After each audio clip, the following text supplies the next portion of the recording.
सभी दर्शकों का बहुत बहुत स्वागत। आज ये कर्क राशि पर जो साप्ताहिक राशिफल है ये बहुत इम्पोर्टेंट होने वाला है, क्योंकि ये कुछ ग्रह आपके साथ हैं और धन की बरसात करने के लिए भी आ रहे हैं। खराब चीज बिल्कुल बताना संभव नहीं है, अच्छी ही बताएंगे, लेकिन सावधानी के तौर पर कुछ बातें बताना आवश्यक होता है।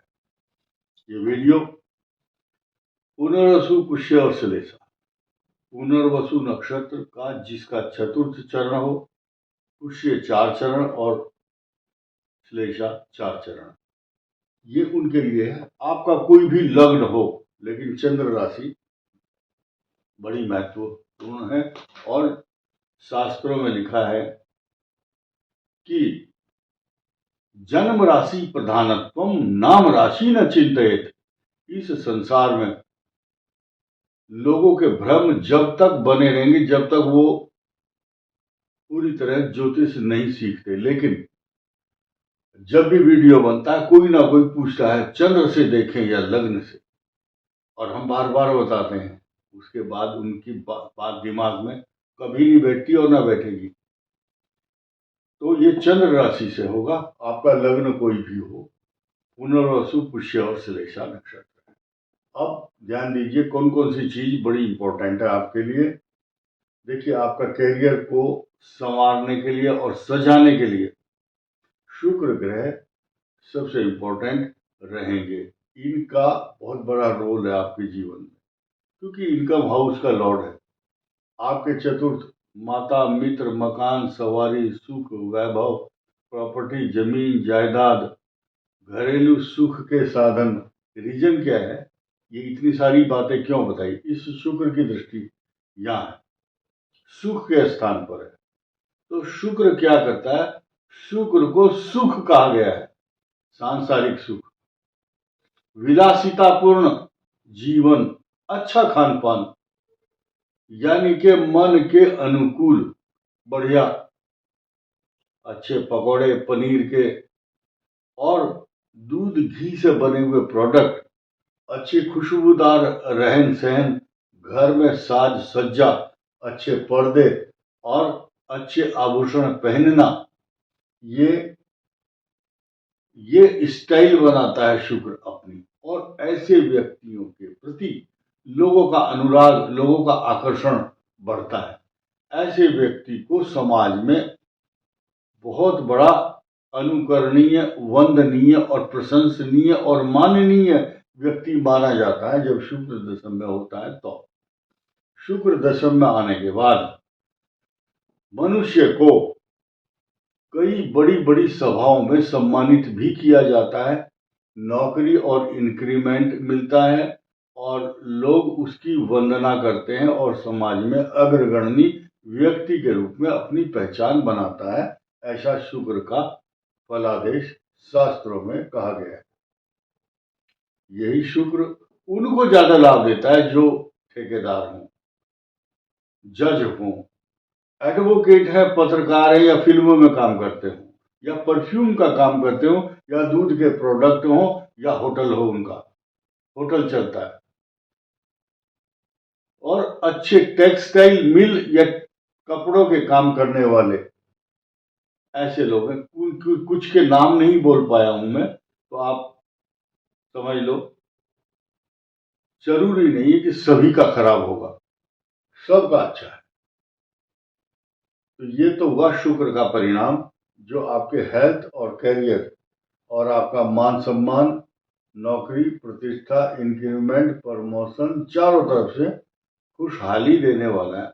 शुक्र जो है सांसारिक और विलासिता और लग्जरियस चीजों का प्रतीक भी है, और उसको अच्छा मनोरंजन, अच्छे गीत चाहिए, और पुरुष है तो स्त्री और स्त्री है तो पुरुषों का सहयोग मिलता है। और साथ ही साथ ये जो बृहस्पति है, इसकी बात करते हैं। शुक्र के बाद बृहस्पति लाभ स्थान का स्वामी तो नहीं है, लाभ स्थान का स्वामी है शुक्र, भाग्य स्थान का स्वामी, द्वादश चला गया, इसलिए बृहस्पति कर्क राशि वालों के लिए जून तक क्या क्या काम कराएगा। आप धर्म कर्म में रुचि लेंगे, तीर्थ यात्राओं में जाएंगे, अच्छे अच्छे व्यंजन भोजन बनाएंगे परोपकार के लिए, आपके घर में अनुष्ठान होगा।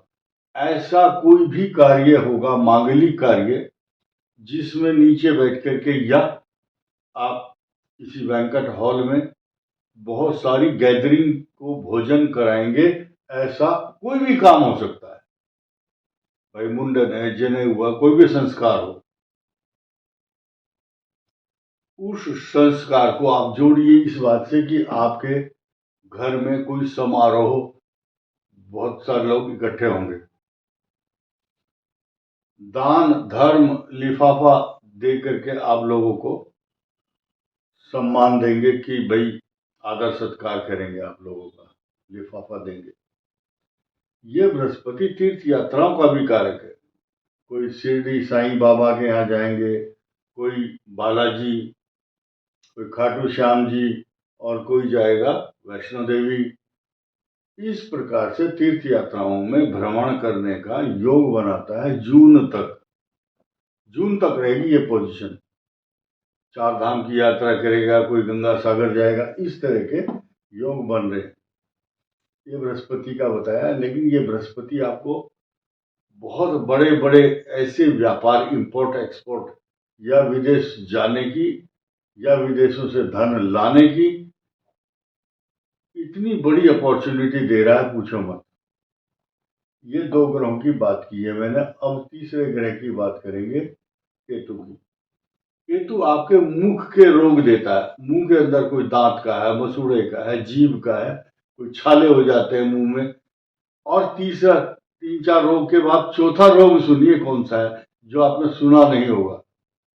चौथा रोग है मुख से अगर कोई असंसदीय भाषा, अनपार्लियामेंट्री लैंग्वेज, अगर आपके मुंह से कोई अशोभनीय शब्द निकलता है तो वो सबसे बड़ी बीमारी है। ये भी मुख का एक रोग है।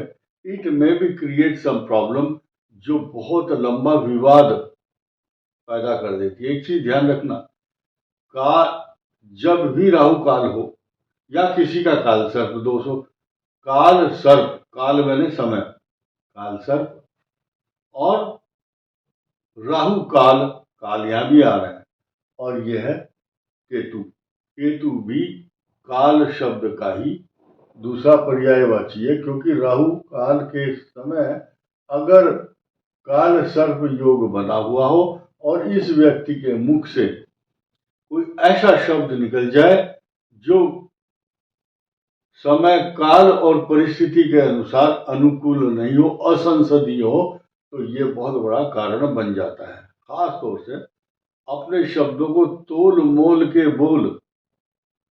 तो इसलिए अच्छी भाषा जूरिस्प्रूडेंस के आधार पर व्यवहारिक शास्त्र सिखाता है, how to talk and behave others, दूसरों से कैसा व्यवहार कर सकते हैं आप। ये केतु संकेत देता है, ये इशारा करता है, इसी को बोलते हैं केतु के द्वारा किए हुए गलत कार्यों से के पूर्व आपको अलर्ट किया जा रहा है। यह है खास तौर से 25 और 26 मार्च को ये बात खास तौर से ध्यान देनी होगी आपको। इसके बाद 3, 4 और 5 अप्रैल, देखिए ये बात एडवांस इसलिए बताई जा रही है आपको क्योंकि 31 मार्च के ठीक 3 दिन बाद यह दोबारा हम कोई वीडियो बनाएं या ना बना पाएं या समय ना हो, ये काल के निर्णय के ऊपर निर्भर करता है। तो पहले ही आपको बता दी गई है।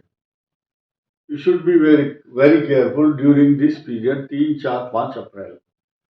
अब आइए ये इन 3 ग्रहों पर आ जाओ। मंगल, बुध और राहु अष्टम भाव में बैठे हैं, अंगारक योग बना रहे हैं। 2 अप्रैल तक बहुत अच्छी पोजीशन नहीं है। कभी कभी अपमान का भय, चक्कर आना, पैरों में दर्द, चोट का भय, वाहन से दुर्घटना, या किसी हाइट पे आप चढ़े हुए हैं तो संभल कर चलें, जीना होता ना, जीना चढ़ता, सीढ़ी, पैड़ी या स्टेयर्स बोलते हैं उसको, सीढ़ी। तो सीढ़ी से उतरते और चढ़ते समय बहुत सतर्क सावधान, पैर में चोट या दिमाग में, सिर में कुछ चिंता, चोट का भय। ये हुआ 3 ग्रहों का फलादेश। अब क्या है, कुछ लोग आपके सबॉर्डिनेट या आपके नियर एंड डियर आपका अपमान कर सकते हैं, या आपके नीचे काम करने वाले आपके अधीनस्थ कर्मचारी बहस करेंगे, आंख घूर कर आपको देखेंगे, या पीठ पीछे बुराई करेंगे, या चुगली करके आपस में कुछ षड्यंत्र कर रहे हैं आपको अपमानित करने के लिए। या आपको कभी कभी ऐसा लगेगा मेरी बात की सुनवाई नहीं हो रही, मेरे नीचे काम करने वाले लोग मेरी बात नहीं सुनते हैं, इसलिए घर बैठे ही या अपने मन में ही आप एक एंजाइटी और डिप्रेशन, निगेटिव थॉट्स पाल लेते हैं। ये है बहुत खास बात कर्क के लिए। ये सब बता दिया मैंने आपको। अब आइए सूर्य और शनि की बात। सूर्य और शनि जब जब सृष्टि में एक साथ आए हैं या एक दूसरे को 180 अंश पर देखते हैं, तो ये पिता और पुत्र के बीच में रिश्ते खराब कराते हैं। अब 14 मार्च से 14 अप्रैल का जो पीरियड होगा ये बहुत खराब है, इस सृष्टि के लिए ही है। कर्क राशि की बात नहीं कर रहे हैं, पूरे विश्व के पिता पुत्र, खास तौर से जिनकी कुंडली में भी सूर्य और शनि का कॉम्बिनेशन अच्छा नहीं है। तो इस दौरान आपको क्या करना है, सूर्य की उपासना, सूर्य को जल देना, और बृहस्पतिवार के दिन महिलाओं को व्रत करना चाहिए, या केले के वृक्ष को सींचना चाहिए बृहस्पतिवार के दिन खास तौर से। और मंत्र पढ़ना है ओम विष्णवे नमः, या ओम ग्राम ग्रीम ग्रोम सह गुरुवे नमः। सारी दुनिया जानती है मंत्र, गूगल में भी देख सकते हैं आप। इसके अलावा यात्रा और तीर्थ यात्रा जब आप करते हैं तो उसमें सचेत रहना है, चोट नहीं लगनी चाहिए आपको, सावधानी रखें, ज्यादा वजन ना उठाएं, और अपनी खर्चे को बड़ा लिमिटेड रखें। इकोनोमाइज योर एक्सपेंडिचर, खर्चा करते समय सावधानी। कुछ लोग आपके बटवे पर, आपके जो फाइनेंस यानी कि आपका जो पैसा है, आपकी नोटों की गड्डी पर नजर है, उसमें से मतलब दिखाएंगे आप किसी को पैसे तो वो मांग लेगा आपसे, या आपकी चोरी कर सकता है। सावधान होकर चलेंगे तो अच्छा रहेगा। इस वीडियो में इतना ही। धन्यवाद, नमस्कार।